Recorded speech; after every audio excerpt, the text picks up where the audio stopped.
আজকে আমি একটা ইম্পর্টেন্ট ভিডিও তোমাদের সঙ্গে শেয়ার করব। তোমরা কি কখনো কোনোদিন ইচ্ছি বা একটু চ্যাটচ্যাটে ভাব ফিল করছো যখন তোমরা ফেস ওয়াশটা ইউজ করো? কিন্তু আমার হয় না। কেন বলতে পারি?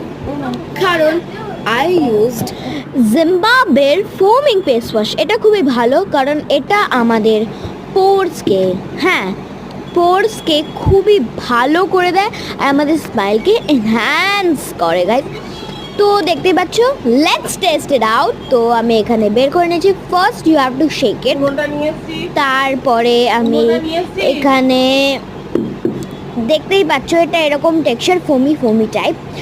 আর এটা 5 মিনিট মানে ভালো করে ম্যাসাজ করার পর এটা ট্রান্সফার হতে থাকে, মানে ফোম থেকে ট্রান্সফার। এ দেখো পুরো ট্রান্সফার। আমি মুখটা ধুয়ে এসেছি অ্যান্ড আমার স্কিনে কোনো ইরিটেশন হচ্ছে না। This is clinically